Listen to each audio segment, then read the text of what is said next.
নবীর জন্য জীবন দেবে, গুলি খেতে হলে সবার আগে খাবে। খোঁজ নিয়ে দেখেন শুক্রবারও নামাজ পড়ে না। লোকটা নবীর জন্য জীবন দিয়ে দেবে, অথচ লটারির ওই টিকিট নিয়ে লটারি নিয়ে ওই বাজারে যে সন্ধ্যাবেলা নাম্বার মিলিয়ে দেখে 10 লাখ বেদেশ কিনা।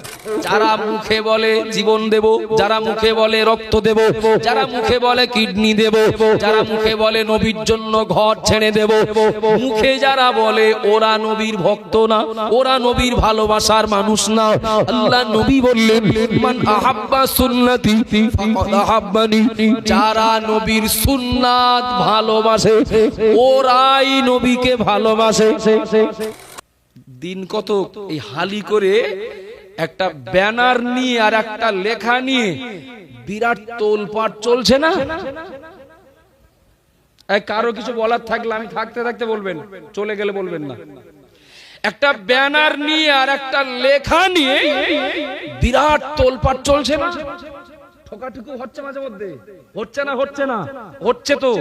যারা সেই কথাই বলে না, একে তো নাচনি বুড়ি, তাতে আবার ঢোলের বাড়ি, মানে এমনি সব সময় নাচে, তার উপরে যদি কানে আবার ঢোলের আওয়াজ যায়, ঠান্ডা থাকবে বলে মনে হচ্ছে? যাবে না তো।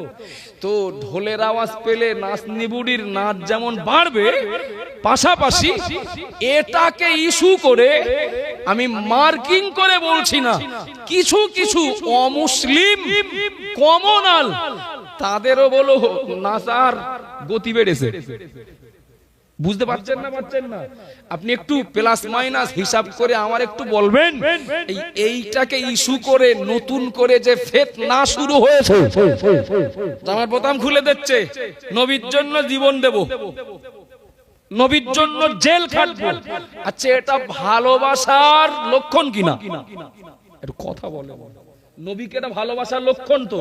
জামার বোতাম খুলে দিচ্ছে, কেউ বলছে জেল খাটবো, কেউ বলছে রক্ত দেব, কেউ বলছে ঘর বাড়ি ও সব দিয়ে দেবো। ও নবীর জন্য জীবন দেবে, তার আর অন্য কিছু দেবে, তাতে অসুবিধা কি? কিছু মনে নিলে হবে না। ওই যে ভাইরা এত সময় ধরে আমাদের একটু তস খাতির করলেন আর কি, সত্যি অসাধারণ অতুলনীয় ব্যবহার। তো আমি এখানকার কমিটির ভাইদের জিজ্ঞাসা করছি, ভাই যে বাড়িটা বসতে দিলেন কার বাড়ি? ভাই এক ভাই বললেন আমাদের। হুজুর আমাদের বাড়ি। ও আচ্ছা, তা আমাদের কিরকম ভালোবাসেন? ভালোবাসি মানে সে আর কে বানান করে বোঝানো যায়? বিরাট ভালোবাসি। আচ্ছা, যদি বলি ভাই আমার এখন এক্ষুনি এই রাত্রিতে 10,000 টাকা আমার ধার দিতে হবে, নজরানা না বলো তো যেখান থেকে আপনি কি রজব আলী সাহেব কে মুফতি সাহেব আপনারা বললে ও যেখান থেকে নিয়ে আসবো। কেউ বলে কি আবেগ রাখতে না পেরে বলে কিডনি বিক্রি করে দিতে, তাও দেবো। বলে আর কি করতে পারেন? বলে ভাই এই বাড়ি যদি ছেড়ে দিতে বলেন যে চলে যান, আমরা থাকবো। ও হুজুরির প্রতি তা ভক্তি আমাদের, আমরা যে যা ভালোবাসি না, বাড়ি পর্যন্ত নামে লিখে দিতে ওরা। আমি বললাম ভাই অত দূর যেতে হবে না ভাই, ওই চা হবে ভাই, একটু চা হবে, সিপিএম চা দিলেও হবে, ও কংগ্রেস চা দিলেও হবে। এই হুজুর কি একটা বলছে, দেখবি তোদের বাড়ির দিকে হয়, আমাদের তো সেই গ্যাস ফুরিয়ে গিয়ে সন্ধ্যেবেলা আনা হয়নি, এদিকে কাঠেরও একটু সমস্যা, সেই বর্ষায় ভিজে গেল, শকুনি হয়নি, তোদের বাড়ির দিকে দেখদিন রান্নাঘর উনুন চালু আছে। ভালো করে বুঝবেন, 10,000 লাগবে, ও কিডনি বিক্রি করেও দিয়ে দেবো। বাড়ি লাগবে, ও তাও দিয়ে দেবো। আচ্ছা, যে এক কাপ চা অন্যের দিকে দেখিয়ে দেয়, আগের কথাগুলো ঠিক বলেছ বলে মনে হয়? আমার কথা বুঝতে পারেননি মনে হচ্ছে না? আগের কথাগুলো ঠিক বলেছ বলে মনে হয়? বাড়ি লিখে দেয় যে, জমি লিখে দেয় যে, সে এক কাপ চা দেবে না, অন্যের দেখিয়ে দিচ্ছে। কিছু মনে নেন না। নবীর জন্য জীবন দেবে, গুলি খেতে হলে সবার আগে খাবে। খোঁজ নিয়ে দেখেন শুক্রবারও নামাজ পড়ে না। হ্যাঁ না বলেন না? নবীর জন্য জীবন দিতে রাজি, এটা তো নবীকে ভালোবাসার নমুনা। অস্বীকার করা যাবে বাবা? আমি অস্বীকার করি না, আর অস্বীকার কোন ইমানদার করতেও পারে না। যে লোকটা বলে আমি নবীর জন্য জীবন দেব, এ লোকটা যে নবীকে ভালোবাসেন এতে কোনো সন্দেহ নেই। আর ভালোবাসেন বলেই কথাটা তার মুখ দিয়ে বার হচ্ছে, কিন্তু বাপ মার দেখতে পারে না একদম। এই ছেলেটা বাপ মার দেখতে পারে না, বাপ মার খেতেও দেয় না, ওরা কিভাবে চলে, কিভাবে জীবন কাটে খোঁজও নেয় না। আচ্ছা একটু বলবেন, যে লোকটা নবীর জন্য জীবন দিয়ে দেবে কিন্তু শুক্রবারেও নামাজ পড়ে না, এ লোকটার ওই আগের দাবিটা সত্যি বলে মনে হয়? আপনাদের রাগটা হচ্ছে নাকি? যে লোকটা নবীর জন্য জীবন দিয়ে দেবে, অথচ লটারির ওই টিকিট নিয়ে, লটারি নিয়ে বাজারে যে সন্ধ্যাবেলা নাম্বার মিলিয়ে দেখে 10 লাখ বেঁধেছে কিনা, 10 লাখ বেঁধেছে কিনা। আচ্ছা এই নাম্বার মিলিয়ে 10 লাখ বাঁধলো কিনা খুঁজতে যাওয়া, খোঁজ নেওয়া লোকটা নবীর জন্য জীবন দিতেও পারে, এ দাবি ঠিক বলে মনে হয়? আমি বলছি না, আপনারা বলেন একটু, এ দাবি সঠিক বলে মনে হয়? আশা করা যায় না তো।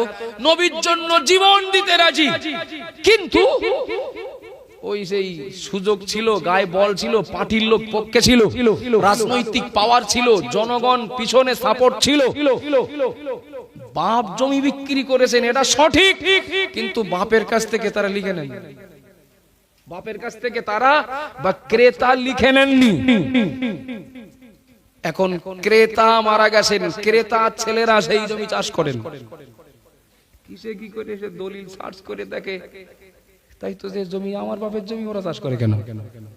ধান উঠে গেলে ওদিক জানার যেও না, ধানটা উঠে গেলে ওদিক জানার যেও না, জানে বলো। কত বয়স্ক মানুষেরা স্বাক্ষর দিচ্ছেন, এই তোমার বাপ বলো জমি আব্দুল করিম চাচার কাছে বিক্রি করেছে, গরিব মানুষ টাকা জোগাড় করতে পারেননি তাই লিখতে পারেননি। না, দলিল যার, এই কাগজ যার, কথা বলে না তো, কাগজ যার জমিদার, সোজা কথা একদম। কাগজ আমার বাপের নামে, জমি আমার। জানার পরেও যিনি কিনলেন তার সন্তানরা ক্রেতার অংশীদার হিসাবে, ওয়ারিশ হিসাবে, ওটা পাওনা ছিল তাদের, হয়তো লিখে নিতে পারেননি, কিন্তু আমার বাপ যেহেতু বিক্রি করেছেন, আমি তার সন্তান হিসাবে, আমরা তার সন্তান হিসাবে ক্রেতার সন্তানদের জমিটা পাইয়ে দেওয়াটাই তো ছিল একদিকে ইমানি, অপরদিকে মানবিক দায়িত্ব। জানি বলো সব বললাম, ধান উঠে গেলে যেন ওদিকে যেও না, কাগজ যার জমিও তার, জমি বলো আমার বাপের, আর সন্তান আমরা, পাওনাদার বলো আমরা। পিপাই যে জামার বোতাম খুলে দিয়ে বলছে নবীর জন্য জীবন লাগলে বলো, সবার আগে বলো আমি দেবো। আব্বাজান মায়েরা মনে কি দিন, মা বোনেরা বোনেরা ভুল বুঝবেন না, বেয়াদবি নেন না, কষ্ট দেওয়ার জন্য বলছি না বাবা। তালিকায় নাম থাকবে তবে বলো সুবিধা পাওয়া যাবে, কথা বলেন ঠিক বলছি না ভুল বলছি?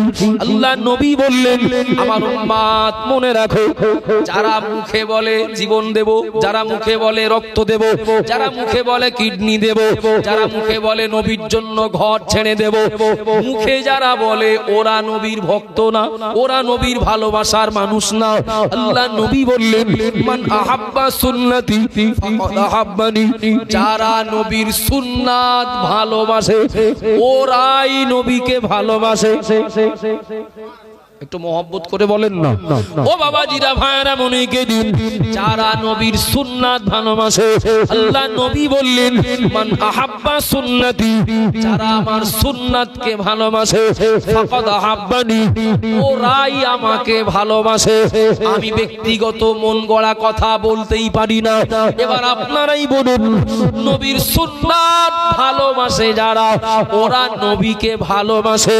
তাহলে সুন্নাত যারা মানে না, নবীর সুন্নাত যারা আমল করে না, নবীর সুন্নাতের মূল্য জানা দেয় না, নবীর ওই হাদিস অনুযায়ী তারা যতই বলুক ওরা তো নবীর ভালোবাসে না।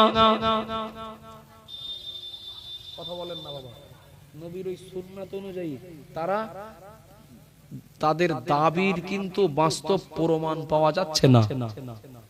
কিছু মনে নেন না, বাপের নামের আগে মোহাম্মদ আছে, ছেলের নামের আগে মোহাম্মদ আছে, কি পোতার নামের আগে মোহাম্মদ আছে, ও তালি লাইন ঠিক আছে, মানে আমাদের তো সার্ভে লিস্টে নাম আছে, অসুবিধা নেই, কিন্তু এটা মনে রাখবেন, এই বর্তমান যে ভোটার তালিকাটা চলছে বুঝে সুঝেই বলো নাম তুলেছে বলো কর্মকর্তারা, কিন্তু সন্দেহ হচ্ছে, সন্দেহ আছে বলেই আবার বলো এসআইআর করে সংশোধন হবে। যতদিন এসআইআর না হচ্ছে ততদিন আমি মুহাম্মদুর রাসূলুল্লাহর উম্মত আছি, যতদিন এসআইআর না হচ্ছে আমার আব্বা মুসলমান ঘরে জন্ম নেওয়ার কারণে আমার বাপের নামও তালিকায় আসে। তবে মুহাম্মদুর রাসূলুল্লাহর উম্মত হতে গেলে ভাইটাল যে কাগজটার দরকার সেটা হলো নবীর সুন্নাতের আনুগত্য, নবীর সুন্নাতের অনুসরণ, নবীর সুন্নাতের ভালোবাসা। এখন এই কাগজের নিরিখে যদি তালিকা ফেরেশ করা হয়, চণ্ডীগড়ি গ্রামে কারোর নাম বাদ না গেলেও আমাদের গ্রামে অনেক লোকের নাম বাদ যাবে, অনেক লোকের নাম বাদ যাবে। বাবা কিছু মনে নেন না, রবিউ স্থানী মাস চলছে, এর পরেও নবী দিবস নাম দিয়ে এ গ্রামের জওয়ান যুবক ভাইরা, মুরব্বীরা কি মা বোনেরা মজলিসের আয়োজন করেছেন। আমি অবশ্যই বলবো এটা নবীর প্রতি ভক্তি, মহাব্বত, ভালোবাসার নমুনা। তার মানে যেন এটা না ভাবি নবী দিবস পালন করি মানে ও নবীর ভালোবাসি। নবী দিবস পালন করছে যারা 200 টাকা দিয়েছি মানে আমি নবীকে ভালোবাসি, নবীর জন্য আমি সব কিছু ত্যাগ করতে রাজি, এ স্বীকারোক্তি দিচ্ছি মানে আমি নবীর ভালোবাসি। বিশ্বাস করুন, যে মানুষটা নবী দিবস নামে সভা করেন না, নবী দিবস নামে সবাই 1 টাকা চাঁদাও দেন না, যে মানুষটা নবী দিবস নামে এ মজলিসে জলসা শুনতে আসেনও না, লোকটা নামাজ পড়েন, লোকটা রোজা করেন, লোকটা সুদ খান না, লোকটা মদ খান না, লোকটা মিথ্যা বলেন না, চলেন। আর একজন নবী দিবস বছরে 2 বার দেন, আর 200 টাকা চাঁদা চাইলে 400 টাকা দেন, আর শুরুতে বসেন আর শেষ করে তাই বাড়ি দেন। তবে এই গুণগুলো তার মধ্যে নেই। প্রকৃতপক্ষে নবীকে কে ভালোবাসেন বলে মনে হয় বাবা? আপনাদের অসুবিধা হচ্ছে বুঝতে পারছি, তো ছাড়লি তো আমারও ভালো হয়। একজন মিলাদ মাহফিল সভা সমিতি কোনো কিছুর সঙ্গে সম্পর্ক নেই, লোকটা নামাজি, লোকটা হারামখোর না। আর একজন সব করেন প্রথম সারিতে নেতৃত্ব দিয়ে, সময় দিয়ে, টাকা দিয়ে, কিন্তু লোকটা বেনামাজি এবং হারামখোর। নবীর প্রকৃত উম্মতকে খবরদার যেন আবেগে ভেসে, আবেগে গা ভাসিয়ে দিয়ে যেন সন্তুষ্ট হয়ে বসে না থাকি। তাহলে আব্দুল মুহিত যা বলল, আমাদের নবীর পাওয়ার যেহেতু সবার থেকে বেশি, সুতরাং আমাদের পাওনাটাও বেশি। আমি বলছি, আমি আগেও যা বলেছি এখনো তাই বলছি, তবে তালিকায় বলো নামটা থাকতে হবে। আব্বাজান বারামনি কি দিন শেষ কথা বলছি, আম্মা জান আয়েশা সিদ্দিকা রাদিয়াল্লাহু আনহা আল্লাহ নবীকে 1 তারিখে জিজ্ঞাসা করলেন, ওগো আল্লাহর নবী, কাল কিয়ামতের দিন আপনার উম্মতি যারা, ওদেরকে আপনি চিনবেন কি করে?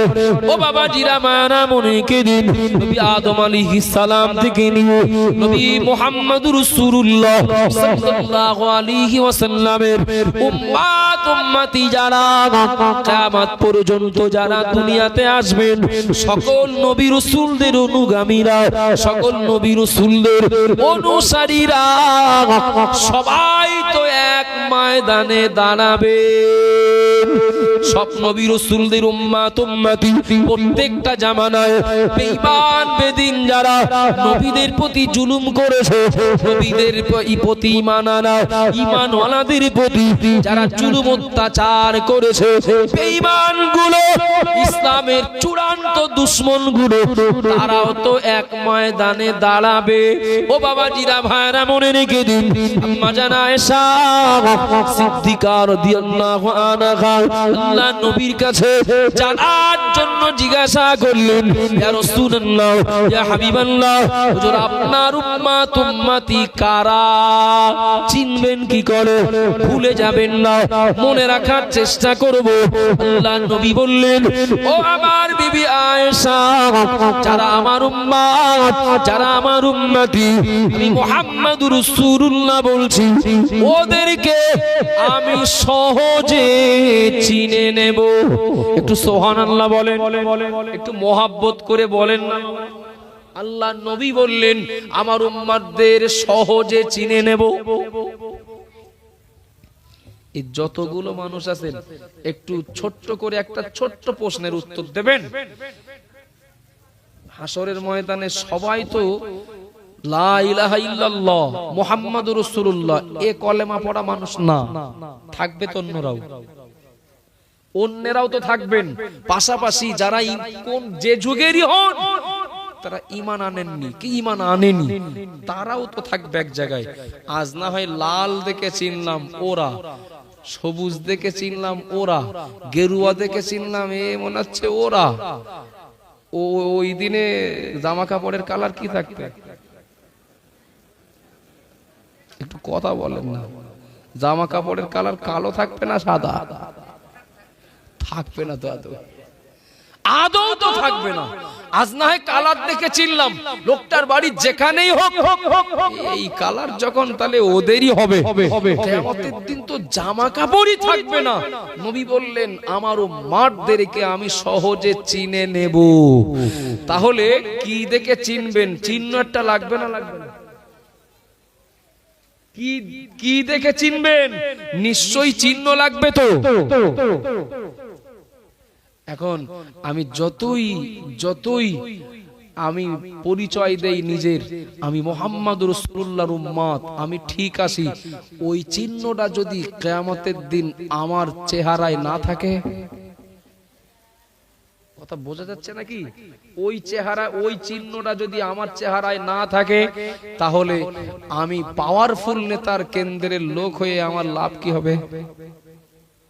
এক কথাই নবী বললেন আমার উম্মতদের চেহারা দিয়ে কিয়ামতের দিন নূর চমকাবে। আল্লামা হুজুর তিনি তার অশিক্ষার ভিতরেও হাদিসটা লিখেছেন, কিয়ামতের দিন নামাজীদের নামাজ হবে তাদের চেহারার জন্য আলো। সুবহানাল্লাহ বলেন, খুশি হয়ে বলেন না বাবা। নামাজীদের নামাজ কিয়ামতের দিন ওদের চেহারার জন্য নূর হবে। আর নবী ওই নূর দেখে দেখে চিনবেন, এই হলো আমার উম্মত। বাবা আমি কষ্ট দেওয়ার জন্য বলছি না, একটু ভেবে বলবেন। নাম হলো আব্দুল মুহিত কি আব্দুর রহমান কি আব্দুর রহিম, কিন্তু যদি নামাজ না পড়ি, কিয়ামতের দিন কি ওই নূর চেহারায় থাকবে? আর নূর যদি না থাকে, তাহলে নবী কি আর সেজদায় পড়ে ওই লোকটার জন্য কাঁদবেন? কাঁদবেন না তো বাবা। সুতরাং সব বুঝি, আসলটা বোঝার বেলায় কেন না বোঝার ভান করি, এইটাই তো মাথায় ঢোকে না, এটাই তো মাথায় আসে না।